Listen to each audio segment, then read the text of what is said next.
You're listening to the TV Obsessive channel, presented by TVObsessive.com.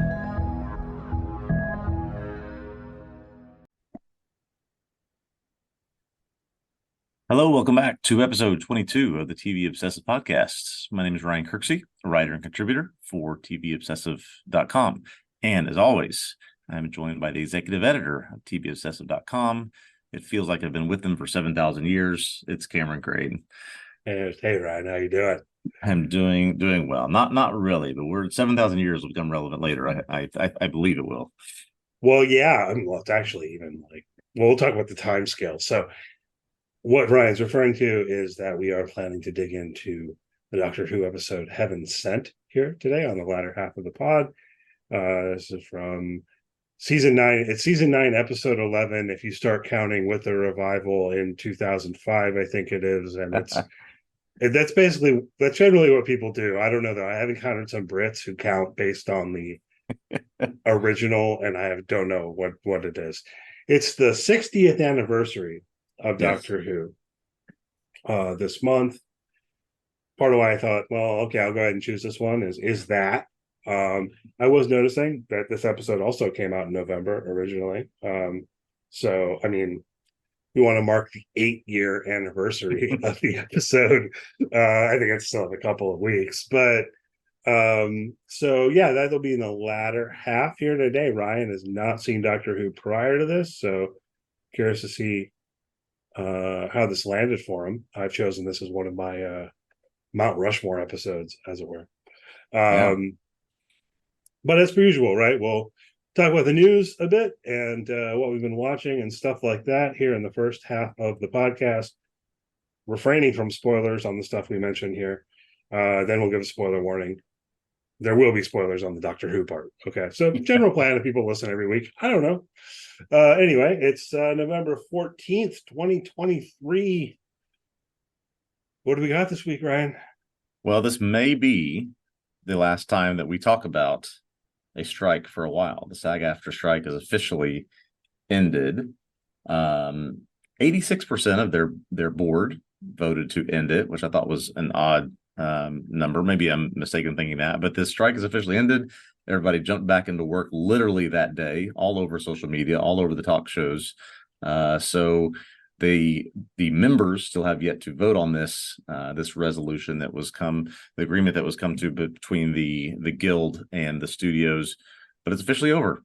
Thoughts on how this ended? Thoughts on what happens going forward? And I guess we're just sort of waiting now for things to get back to business. Yeah, I mean, as you say, I guess the membership hasn't fully voted yet. One presumes they'll ratify. It would be really surprising if they didn't, given that the leadership has and agreed, and I think people want to get back to work. As you say, they announced this. Yes. And then said, you can start up tomorrow. I think it's been almost a full week, actually. We record on Tuesdays. I have seen, so they did manage to get some AI protections in there. As we were talking about this last week, it was starting to feel like this was the big sticking point. I have seen some people express that they think it maybe not good enough. I don't know the details. For what it's worth, I read a little post on Wired, I think it was, from Alex Winter. Okay. And he's on board. You know Alex Winter? I do. Yeah. And to that point, I've not seen many, if any, details. I've seen a few people saying, okay, looks like this is what we got, and a lot of people saying this is great. So nobody's saying we got the shaft here, but there's some dissenting thoughts, I think. I haven't seen all of the details, and I guess I'm particularly curious on the AI stuff. But Alex Winter has, at this point, he's like a documentarian, more or less, right?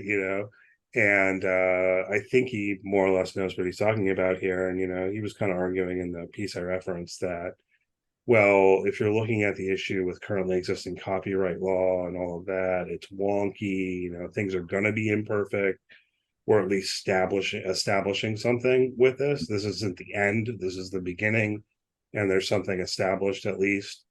And maybe there are questions about how enforceable it is and so on and so forth, but you've got the issue out there and you've established it at very least. So, Yeah. all right, I'm on board. Let's get back to work. But we'll see what happens. I mean, I think that is kind of worth thinking about with this AI stuff, which has become kind of such a central issue, was in these strikes. Is like meaningfully, we don't yet know what all they'll do or try to do. Yeah. Like a lot of it was fears about possible futures. So we'll see what the studios and so on maybe try to get into doing anyway, despite what the agreements say. And I don't know. I hope that they're not on strike again in 3 years, personally. But Yeah, it does seem that these are, I guess, again, last time we had these, or one of these strikes was 2008. There was a writer's strike. So we went a full 15 years. These agreements seem short term, which in one hand benefits the guild members because it doesn't allow technology or advancements or whatever to get too far ahead of the members. But on the other hand, could lead to this same thing happening 3 years from now. I'm with you. I certainly hope not, and certainly hope that this is, more resolution can come earlier in the process next time. But there is always a chance. They just negotiated a good. What was so frustrating, it felt like with both the WGA strike and the SAG-AFTRA strike, they ended in a similar kind of way, where like just a couple of days before it ended, the AMPTP was out there going, "We gave them our best, last, final offer. And if they don't like it, we're going to take our ball and go home." Yeah. And the union said no. And then like 2 days later say, "Well, okay, then we'll give more. Okay. And then we'll be done. Yeah. We'll give in on that. Why don't you just do that 4 months ago? I'll never understand that. Right. And that's kind of where I was going with it. It's just like, you could have done this way sooner. You didn't have to drag it out until exactly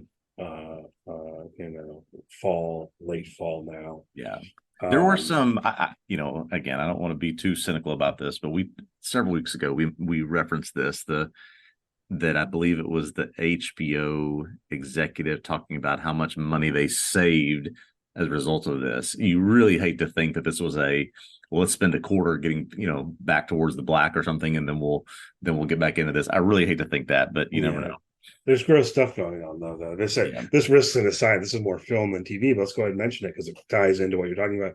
You see this stuff this week with Coyote versus Acme and Warner Brothers. I found this fascinating. Yes. Yeah. So another instance like Batgirl, basically. Exactly. And to your point, so this movie was filmed. This was like exactly like with Batgirl. Batgirl was filmed, finished, ready to go. Yeah, Warner Brothers shelves it. This movie with John Cena about the Coyote and Acme Company, Looney Tunes sketch with the Roadrunner, done, finished, complete, ready to go. They shelve it. Now there's sort of a screening for other studios, see who might want to take it on. And then a story came out yesterday. I know this is film because, we're sort of going into this, but now apparently producers and showrunners are turning down meetings with Warner Brothers because they did this again. Yeah, I read something about that, and they should. And you know what? It is film, but it does kind of tie in with TV because like Roadrunner and Wile E. Coyote, that's TV originally. Right? That's original TV. Yeah, that's TV. But anyway, yeah, I know. I mean, what is this? I don't get it. And yeah, as you say, now they're talking about shopping it elsewhere. Yes. Yeah, but that's also like really weird.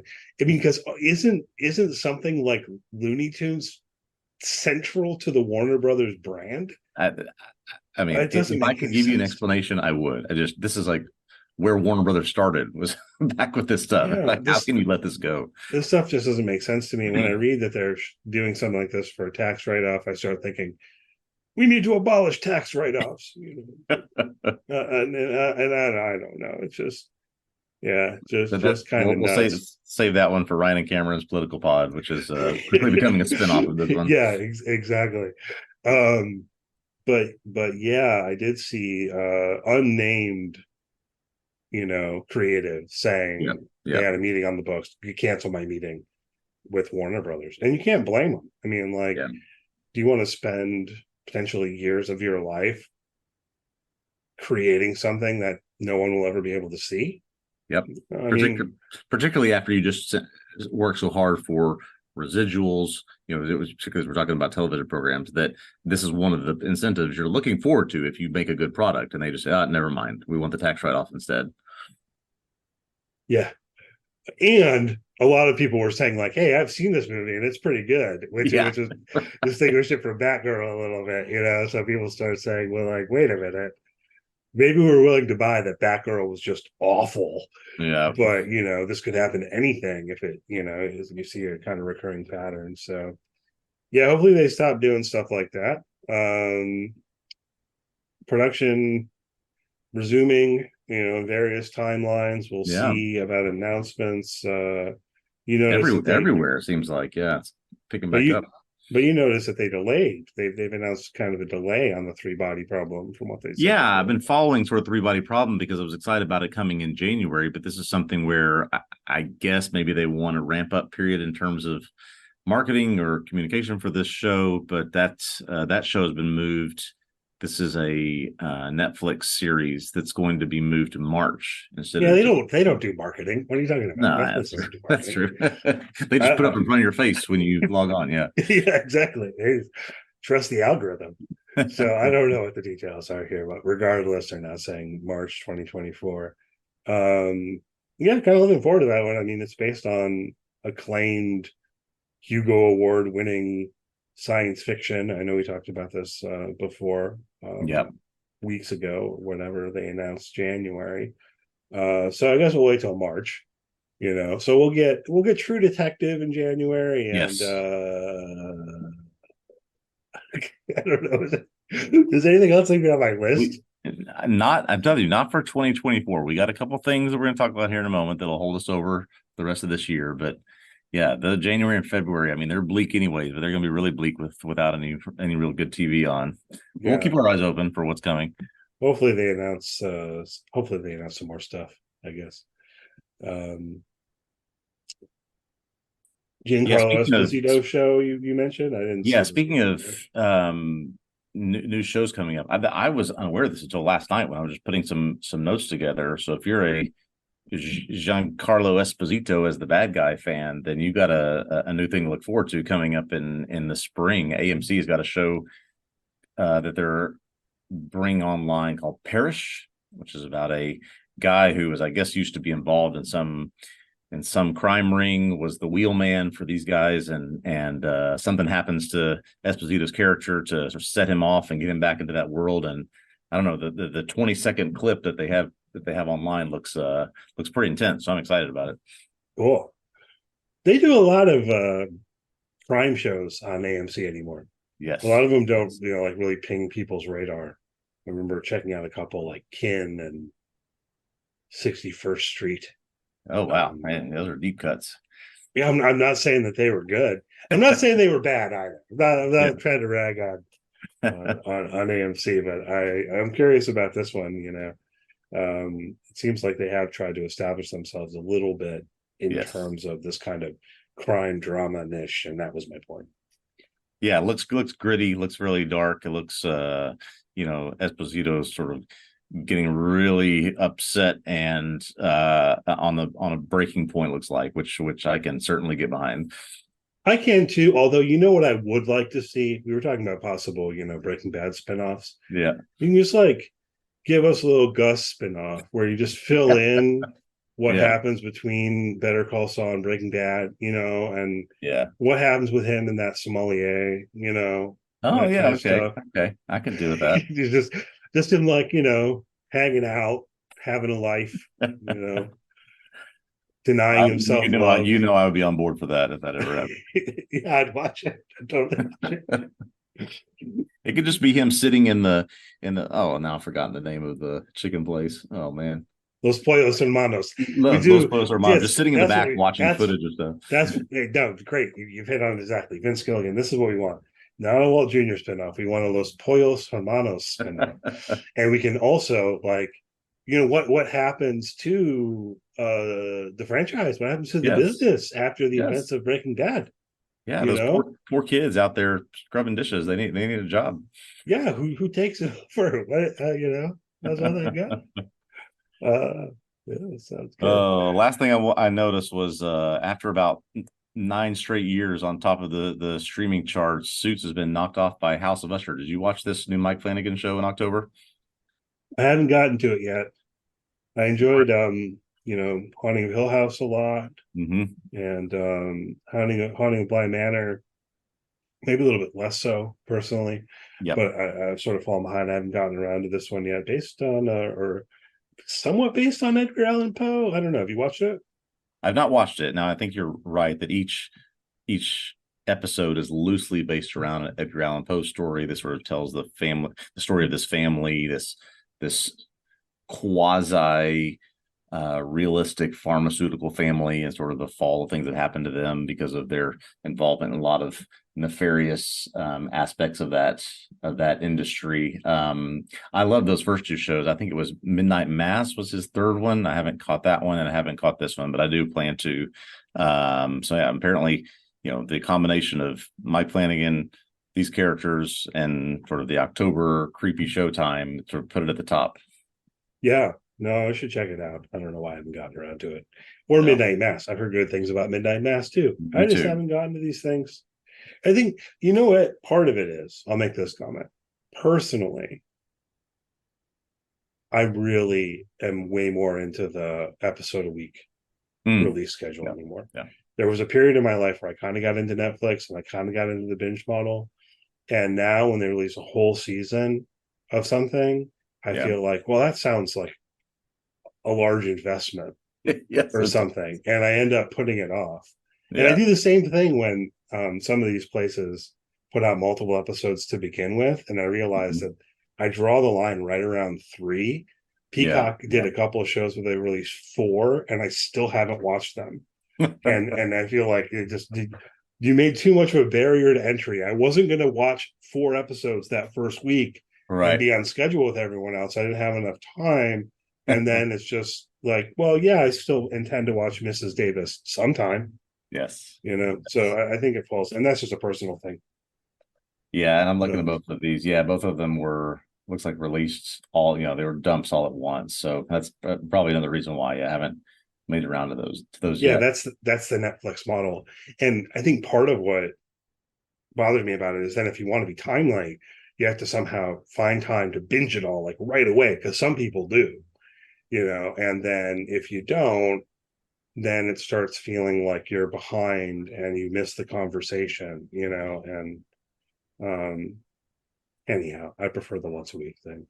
Yeah, completely agree. Speaking of once a week shows, if we can pivot to what we're watching, I know you watched the first episode of The Curse. Did you? I have watched it. I'll never eat a cherry tomato ever again. And we need to at some point dedicate some time to talk about this show. I'll tell you right by so episode 1 came out on Friday or aired on Showtime, the linear network, on Sunday. Episode 2 is coming up this next week, and I have screeners on it. So I've seen episode 2 and written on it. I will tell you right, my article on episode 2 includes something like the line that says something like, "No, the curse wants you to suffer." Oh, no. And it's gonna be very uncomfortable. Everything's very uncomfortable. But at the same time, I love it. I don't know. Yeah, I mean, it's like, what do you even classify this show as? What genre is it? What is it about? I mean, the first episode was so uncomfortable, so cringy, and I don't think this gives anything away. We haven't even gotten to the curse aspect of anything yet. I mean, I can't even imagine where the show is headed. I've only seen the first episode, obviously, but boy. Well, it was sort of in there a little bit, and this might feel like a spoiler, but at the same time, they put the scene in the trailer, so I don't feel that bad about mentioning it. The scene in the parking lot where the little girl says, "I curse you." Yeah. And it is interesting that apparently, according to Nathan Fielder or whatever, apparently this is based on a real life experience he had. He moved to LA and he was going to buy a cell phone, and some woman, on the street asked him for cash, and like you do, he kind of went, "Oh, I'm sorry, I don't have any," and that she looked at him and said, "I curse you." Oh boy. And his story anyway is that stuck in his head enough that he went to an ATM and went back and gave her some money. Oh my gosh. which I find relatable. It's like I don't believe in this curse. What are you talking about? And at the same time, I'm like, wait, that woman cursed me. I have read your piece and I've read a couple of things that just broadly look at the season ahead. And each of those talked about how it's going to get worse. And it's hard to think of how it can get worse, but I mean, I'm hooked. I'll certainly be watching it. I don't know I've seen the rehearsal, Yeah. but this does feel like the rehearsal had a distinct kind of discomforting aspect because it was so much on the line of Yes, what's real and what isn't, and you honestly weren't sure. The curse is playing with similar things, but we do know that it's scripted. yes. So It's interesting in that he is now scripting a fake reality show, right? This kind of sort of the shows he's been involved in. Now he's satiring these in the most uncomfortable way possible. So anyway, I think it's pretty great. I've got that going, writing on that weekly, and the other thing I'm writing on and watching weekly is A Murder at the End of the World. I know I mentioned that before. The first episodes of that did come out today.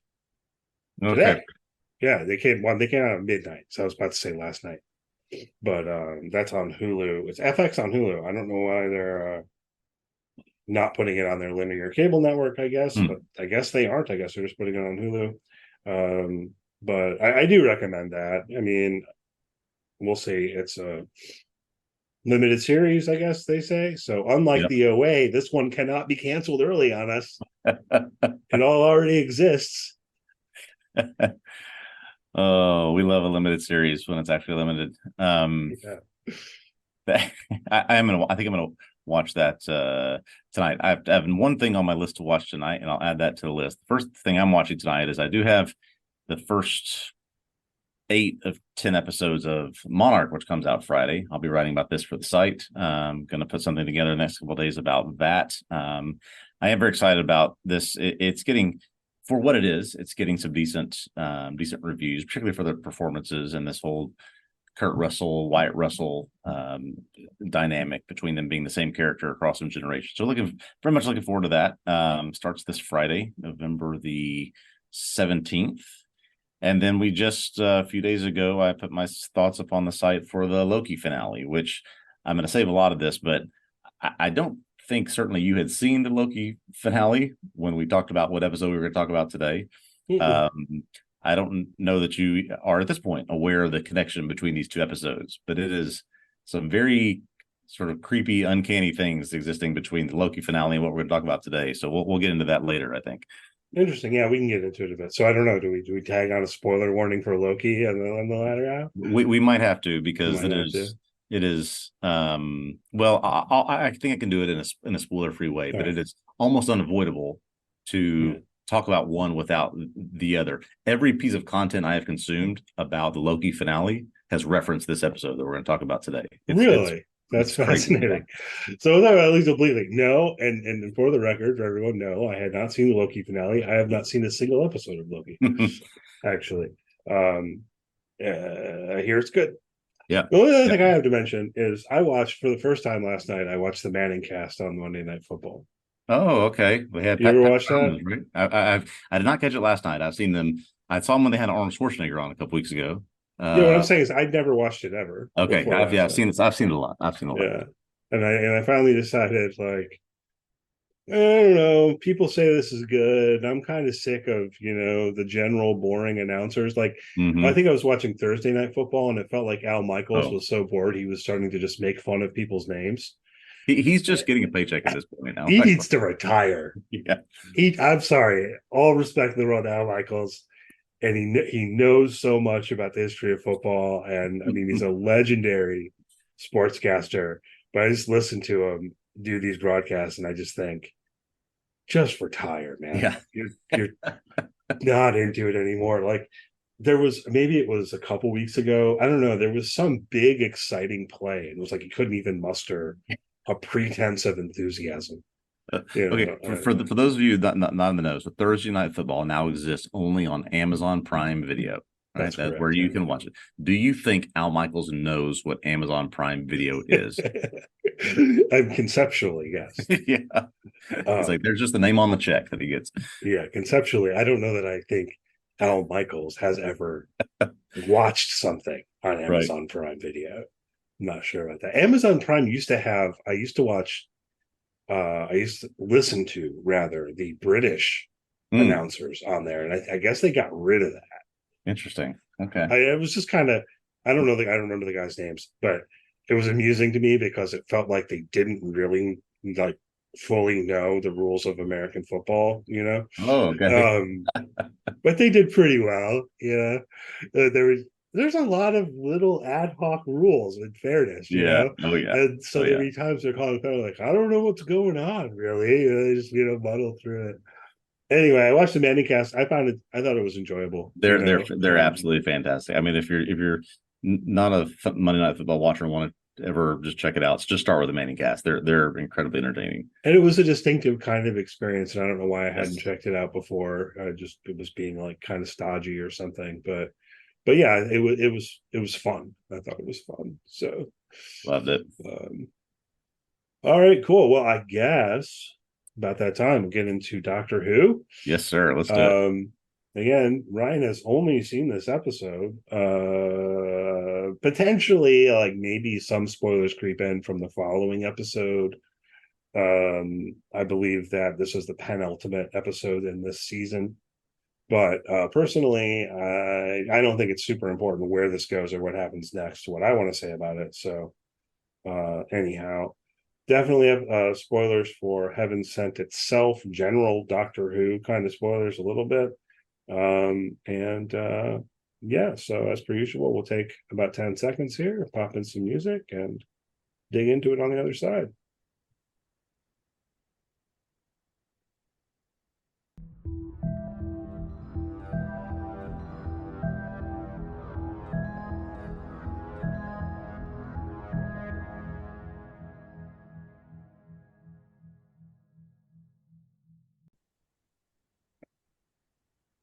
Okay, welcome back. So as promised, we're going to talk about Doctor Who.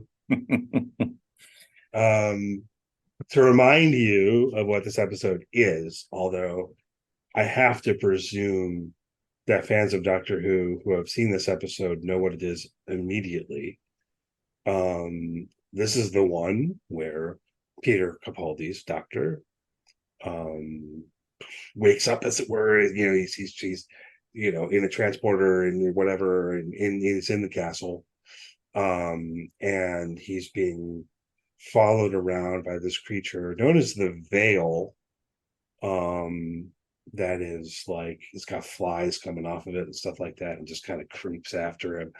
And the whole thing, it has a little bit of a horror aspect to it, as who Doctor Who sometimes does. It doesn't always do. This isn't exactly one of the most fun Doctor Who episodes. There are fun ones, Ryan. You know what I'm saying? Yeah, I was going going to say fun. This one, my impression was Doctor Who had some whimsicalness to it. yeah, some levity. Not a ton of that in this one, and I think it's part of why it stands out. It's also more or less one man play, insofar as you've got Capaldi, and you do have some of the shots within the TARDIS where I think there's one time Clara talks, and then at the end of the episode, I don't know, there's a kid. I don't even remember if the kid says anything. So anyway, to remind you of the plot, right? You get the Doctor exploring this castle. He's kind of ultimately figuring out what's going on. He's figuring out that the Veil wants him to confess. He's figuring out this is all kind of a torture chamber, and ultimately figures out the whole thing about it, right? That like all of the skulls in the water are actually his skull and stuff like this. And ends up in a cycle where the Veil kills him, but then it takes him a long time to die. He drags himself back to the teleporter, uses his own body as energy to power the thing, and I want to say regenerates himself, but this is not your standard Doctor regeneration here. Rather, he's loading the copy of himself in the teleporter again, And ultimately, I think the structure of it's really interesting, and we'll talk about all this more in a back and forth Yeah. way. But he breaks through the wall of azabantium or whatever it's called, the stuff that's harder than diamond. But structurally, it's very interesting because you follow him in a slow way through this first time, which is not the first time at all, as we learned, right? But then it kind of, in a jump cut kind of way, or however we might describe that, takes us through how he's doing this over and over again. So anyhow, I was supposed to just be reminding people what the episode is. What do you think, Ryan? Well, I think, having never seen Doctor Who before, I do get a sense, based on just what I've absorbed about Doctor Who in the past, that this episode is unlike any others that you might watch. You and I talked a little bit before we started here that typically there's a pair, there is a Doctor Who, and there's a companion. It was pretty easy to deduce that he is going through this trial as a result of something that happened to that companion in the previous episode. I told you I did not watch any others. I just used this episode out of context. In terms of that sort of one man play symbol for something, I just, having never watched Doctor Who before, having no connection to this doctor before, found this to be incredibly powerful. I mean, incredibly powerful. Maybe it's because I had just watched this Loki finale, which we can shove to later, but it was a real masterclass in acting, a real masterclass in sort of showing a range of emotions, and what I can only presume is a metaphor for how we deal with grief and loss, and how we power through all of that. Just again, with zero context, was extremely, extremely powerful for me.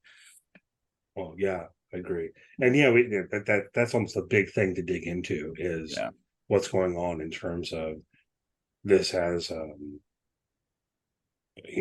being about grief, being about mourning. Mm-hmm. And of course is giving us a story with these kind of science fiction trappings to it. But I really think it's about mourning, in ways that we'll have to cash out here.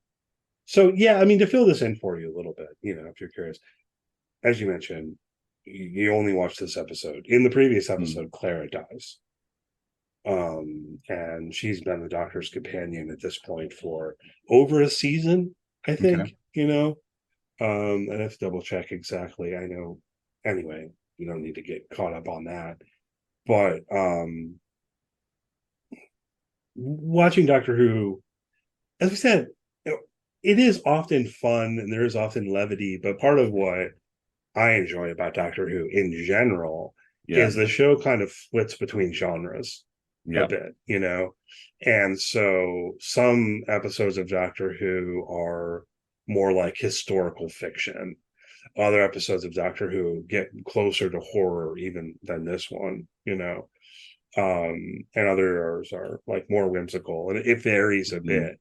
But it's also that the show manages through its structure to gut punch you, because it always is going to end up with, in one way or another, the companions don't always die. Sometimes it's worse. Which I won't spoil that, but this is sometimes it works. I can think of like one instance where she just like leaves, but the show does manage to do that sort of thing. And then with the Doctor themselves, I suppose I'll say, also with the regenerations, and anyhow, I'm rambling about that a bit, but the big thing I was going to ask if this, I guess not necessarily is it a common trope, but a common theme throughout the stories of the Doctor having to overcome something, having to face some task. Is it more of a episode of the week? Is it a have to go solve some task? Is it more metaphorical than that? Or just what's the standard Doctor Who season? Because you said something about standard regeneration, and I mean that means nothing to me as someone that hasn't seen this show, other than he regenerates himself for 2 billion years, it seems like in this one. Yeah, no, the standard regeneration I was referring to is that when the Doctor dies, the Doctor doesn't die. Or like one of the things about Doctor Who is it often weighs its hands a lot. Okay. It's often kind of like, don't think about this too much. So bear that in mind. I think Yeah, this is got it. Okay. fine, but this is the kind of show, and I respect this about the show, that when some kind of question comes up about the logic of time travel, it's just kind of like, don't worry about it too much, for the most part. So they play with that a little bit too on the regeneration thing. And I think it's sort of like that Time Lords, which I answer one of your questions that you were wondering about. The Time Lords are Doctor Who's species. Okay. Basically. Okay. And so the Doctor's not alone in this, but that when hit with a blow that would be fatal to a human being, at least, the Time Lords are able to regenerate. And it is something like a death of that version of themselves, and then they become another version of themselves. Interesting.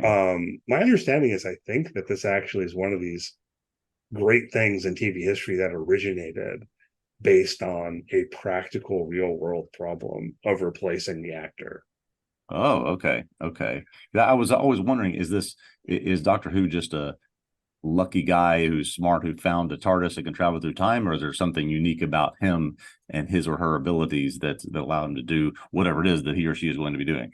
Yeah, I mean, it's not necessarily unique insofar as other Time Lords can do this as well. Mm-hmm. We risk going into too much of a tangent about the mythology here that I'll try to avoid. There is something distinctive about the Doctor in that he ran away from the Gallifrey. Gallifrey is their home planet. The Time Lords Okay. are the I did not get that reference. yeah. So, but as I think you can glean from this episode, although I've just told you that the Time Lords are the Doctor's species and Gallifrey is his home world, they're much closer to the bad guys, right? I mean, they're and I think that they're supposed to be in this position of guarding time, or the timeline or whatever, whereas the Doctor's like, screw that, I'm gonna go off and help people. I was saying, he didn't seem thrilled to be there at the end of the episode, and now that I think gives a little bit more context as to perhaps why he felt that way. Yeah, he does more or less blame them for Clara's death. He's been in the preceding episode. It's a little convoluted, but he's kind of tricked. Okay. And Clara got too clever for her own good. And got caught in an inescapable trap, basically. I see. There's I guess I'll talk about it. No, it actually is too funny. It's like this sci-fi-ish kind of thing where it's like the thing's gonna kill you after a certain countdown of time, Okay. but you can pass it off to someone else.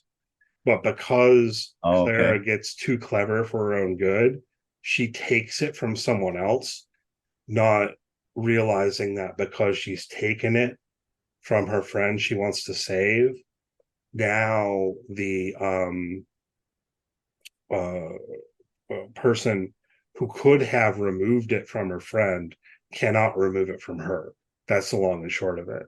So you end up with this scene where what's her name? Who played Arya in Game of Thrones? Maisie Williams? Is that her name? That sounds right. That's it. That's the actress here. Okay. And where they realize everything that's happened, and you end with this kind of protracted scene where she's like, "I'm so sorry, I can't do anything to save you." Yeah. Okay. And so, not only is it that Clara dies, the Doctor has to sit there powerless for a bit, but it's all because of how this was in order to trap him where he is now, basically. And it also seems that he is suffering through this after Clara, I mean, correct me if I'm wrong here, A, did it as sort of a sacrificial act, and B, was something the Doctor couldn't do anything about.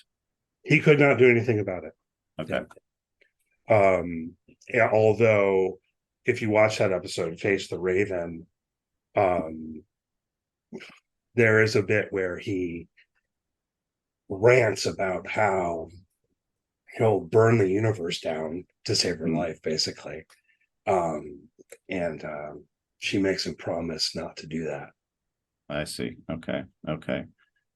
And so then in this episode, he is, it's not tasked with something, but he comes to the realization that there is this literal and metaphorical wall in front of him, and it's going to take him knocking it down. I guess my question is, to do what? To get over this grief, to get through this stage so he can move on to something else? I guess it's sort of a question of, to me, what does he feel like he's doing this in pursuit of? Yeah, well, let's talk about the narrative logic a little bit, because it is one thing that I realized that became clear to me having watched the episode multiple times. As noted, we start out, he appears, he's figuring out what's going on. We don't know what's going on either. Mm-hmm. You have to kind of retrospectively piece some things together, right? Excuse me. So the first time we see him, he's apparently already been in this cycle for like 7,000 years. Okay. But it's the first time for him, right? And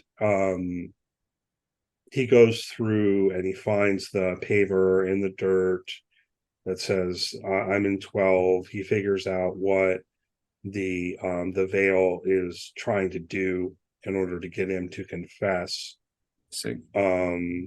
One thing to think about might be the, why he views it as so important to keep the secret. I think, there's a little bit of wonkiness there, but anyway, that I'm just trying to articulate how all this works, right? Because he notes to us that the rooms reset, but they don't reset perfectly. And thinking about it meaningfully, the stuff that he himself does has a way of holding, right?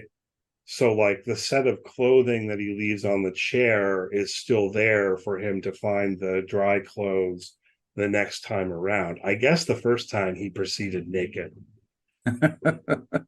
Right? The skull you see over and over, he finds what is his own skull, but then he sets it on the castle wall and in a moment of shock knocks it into water. Mm-hmm. And then the things become full of water. Each time that he drags himself back to the transporter, he writes bird in the sand for himself, right? So it's like he's letting himself know. That's the thing. That is him letting himself know the plan, right? I guess, right? Although you could also see him as kind of like hitting on the same plan each time, but it is one of these things where one bit I always found really striking here is even if when you have like Clara writing on the blackboard, I don't know, that strikes me as just a tinge cheesy, but I always overlook that. I'm like, fine, that's fine. I was going to ask you about that, but it's just a little how do you win, Yes. But his response when he says, "Can I just lose just this once?" Mm-hmm. That the answer is always no, right? That there is that perseverance. And you're talking about the wall of diamond or whatever fake mineral it is. I think that's fake. Is it real? I think it's fake. I've never heard of I've heard of adamantium, but that's just what Wolverine's claws are made out of. I don't know what this stuff is. I think this is fake. I googled it. What did I find? Doctor Who. So I don't know. You're like maybe I didn't dig deep enough into the internet or anyway. But anyway, that the plan here, you have to think about it from the perspective of his torturers, if you like. Yes. The plan is that to get him to confess. If he were to confess, if you were to tell them what they want to know, which is the stuff about the hybrid, we don't need to go into that because I don't care. But if he were to tell the Veil there what they want to know, it would move and then he'd get out. I think that was, I would like to watch this again because I think that's one thing that distracted me, that I'd like to go back with the knowledge that whatever he's actually saying is not, that's just sort of a false MacGuffin. That doesn't really matter. It's just the fact that he's doing it. He is confessing. It's not actually what he's confessing. It's just that he is doing it that gets him to be able to do this over and over again. Like I said, maybe that's a wrong read. That hybrid thing is extremely important and is relevant to what he's going through in the moment. Yeah, mostly I don't think he confesses much. Like you see the first time, it's a confession that he's scared. Yeah. And I think he offers up the other one that he didn't leave at Gallifrey because he was bored or whatever, Yeah. He offers a couple little things, but in the culminating scene, which we're getting over and over again, he's reciting this fairy tale. Yes. I think it's from Brothers Grimm. How many seconds are an eternity, right? And so there's this story about over time this bird pecking at a mountain, and ultimately, right, it erodes the mountain, one little bird peck at a time. So that's his plan, right? Like in punching this wall, he knows he's going to die and have to do this over and over and over and over again for, I mean, ultimately, I think it's like hundreds of billions of years or something, which is kind of insane, in order to finally break through. And so the way that the episode gives that to us is you see him being killed by the Veil, and he slowly gets further and further along in the story until he can finally deliver the line. And so my question is, a heck of a bird. A heck of a bird.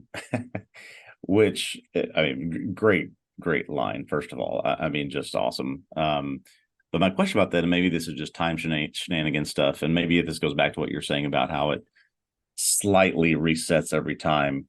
It seems like the castle, what exists there, what he does to remind himself with the bird and all the stuff, always resets itself as he regenerates, except for the wall stays at the position, at the point of dismantlement that it was when he left. And I don't know. I mean, there may be a little bit of inconsistency here, and maybe something we just have to like not get too hung up on. There's definitely a way in which other things don't reset perfectly. Right. But you're right. There is a little bit of wonkiness here that this has to be almost an exception, that this wall does not reset, as it were, right? Because that would reset it to its original hardness, and this wouldn't work. Yeah. So he has to be wearing it down over time.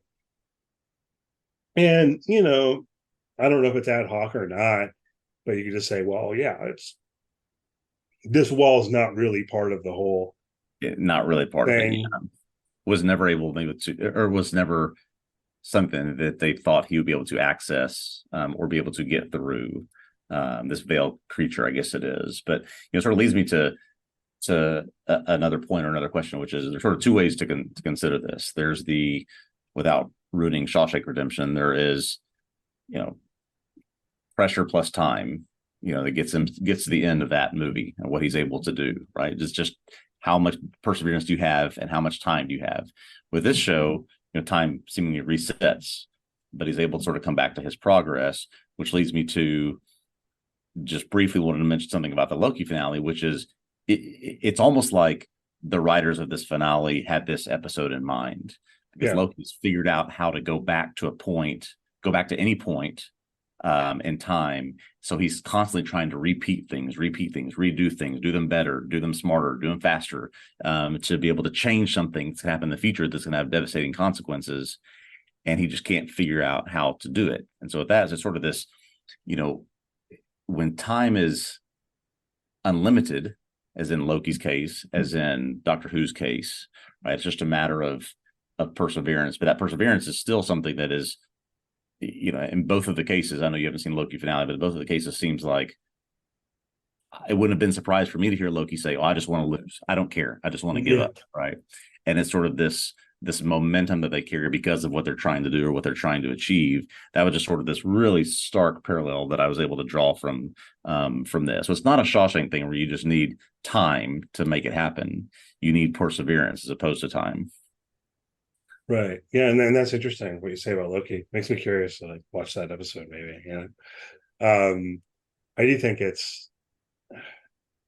there's a little bit of a question here. At one point, the Doctor says he remembers or something, but at the same time, it would seem like he's starting fresh each time. He has to figure it all out again each time, Mm-hmm. So you're not dealing with the same Doctor for 400 billion years. Yeah. But he ultimately knows that a version of himself has been doing this that long. Yes. At That's least the main difference between this episode and Loki is there's a death of the Doctor every time, whereas Loki's figured out how to go back and try to change things without dying. And so just sort of this difference of how they accomplish those two things. I don't think you need too much context. It is quite striking how similar the two episodes are, though. No, that's interesting. Yeah. And let's dig into the stuff about mourning, because part of what I think is so striking about the episode is along these lines. I mean, obviously, he's mourning Clara's death. There's the portrait of Clara, which I guess we have to figure he painted that himself at some point. I don't know where he's getting paint. I would think so. But again, that's the kind of thing, like, don't worry about it too much. It's like, don't get hung up on where to get paint. Don't. Just in the castle somewhere. Yeah, whatever. But no, I mean, I think it really does operate as a certain metaphor, as a symbol. If you're dealing with great loss, that how does one go on? Yeah. That line, like, why can't I just lose? Yeah. Do I even we might be talking about something very mundane, like getting out of bed, just like continuing to live in the face of loss. And I think that then the Doctor is giving us a symbol of that perseverance through punching this wall over and over and over again to finally get through, finally be able to move on. And do you even want to, like, in the aspect of wanting to lose, do you even want to try and move on? Do you want to try to get past it? And in the moment, it feels like this story of every 100 years, a bird's going to come peck at a mountain. And as long as it takes to knock down that mountain, that's how long it's going to feel like that I'm dealing with this, that I'm suffering with this, that I'm having to go through this. It does, just, some personal stuff that I've dealt with. The metaphor hit in terms of in the moment, it feels like it's never going to end. Yeah, absolutely. And just that's what resonated, I think, with me the most, certainly. Yeah, that's absolutely right. You were mentioning Loki, something that occurred to me. This was completely unplanned. And indeed, I hadn't decided for sure that we were going to do this episode until maybe 2 weeks ago or something like that. Do you realize, if you thought about this at all, we spent the last 8 weeks choosing episodes that we each think are all-time great, standout episodes of television. You notice running themes? Running themes. I've got one big one, and it's kind of interesting. Okay, hit me with it. Not just death. Yeah. But the aftermath of it. how one reacts to it. Yep. And I started realizing that this probably says more about us than anything, I guess. Fairly direct with the West Wind last week. Very That's direct. actually a very similar episode in terms of it's our Mm-hmm. protagonist in the aftermath of a very kind of analogous kind of loss. Let's see, working backwards. Twin Peaks, well, like Laura's death hangs over the whole thing, going to the Mad Men episode, it's not the main thing in the episode, but it's very much there in an important way. Yes, it is. Right? How Don's learning of that death. Of course, Better Call Saul and Breaking Bad. Both of those episodes have dealing with pretty significant deaths in both. Yeah, shocking deaths, and and I was thinking, like, even the Lost episode, because you pointed out one of the reasons you chose that was because of the dialogue between Jack and Sawyer, which is about Jack's father and all of that, right? So I don't know. It just kind of occurred to me. We're learning something about ourselves here, Cameron. We're having a moment here. Yeah, we tasked ourselves with choosing 8 episodes of television, and we didn't choose any like warm, fuzzy, happy, fun things. Really, we were like, let's think about death and mourning. Yeah. Oh gosh, what's wrong with us?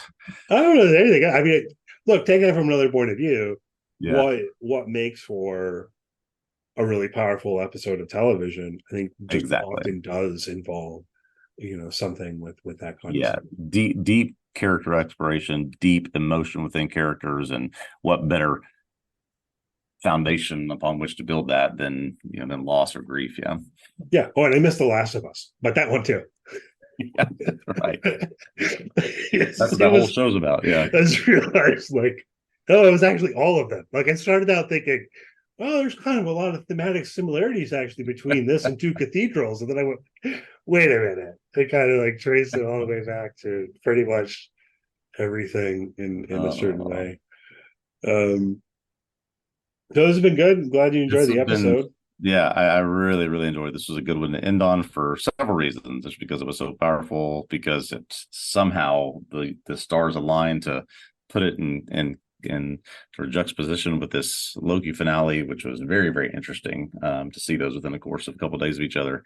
But this was great. I love going through these 8, and now we've finished each of our top 4, and now we've got another thing to move on to next week, finally. Yeah, so we're talking about Fargo. Yes. Hopefully people are on board for this. We're going to be Fargo season 5 debuts next Tuesday on the 21st. I believe I read it's available on Hulu the following day. Okay. So with this one, I think it is like you have to watch it on FX if you want to see it on Tuesday night, and then it'll show up on Hulu on Wednesday for what it's worth. But we'll be on top of it, right? Yes. So we keep our normal schedule. We're releasing the podcast then on Tuesday night after the episode is aired, right? You want to watch the episode before you come listen to us talk about it. Yeah. But yeah, you watch that episode of Fargo, you'll have a podcast episode waiting for you to come break it down. Yeah, you'll have a podcast episode. We're going big on Fargo here at TV Obsessive, I guess, because Ryan and I are going to talk about it on the podcast. We will also have written episode recaps on the website. Is the plan, written by Felicia Nickens, who's done a number of things for us. So hopefully everyone's into Fargo season 5. Read what Felicia wrote. Come listen to us. Mm-hmm. And that should be good. And, then after that, I don't know. And if we have to, we'll just pick some more great episodes to talk about, because this has been fun the past couple of weeks. Why not? We'll figure out something to do. And if it's kill time until True Detective, we may do that too. Yeah. Might not be that much time. I don't know. We'll have to check the schedule. Anyway, thanks as always for listening. Be sure to check out the website, tvobsessive.com. Please do us a favor, wherever you listen to this podcast, leave a good review. Want to find us on social media, you can search for TV Obsessive, and you should find us on X and Facebook and Instagram, and on Blue Sky, for whatever that's worth. I think that's about it for this week.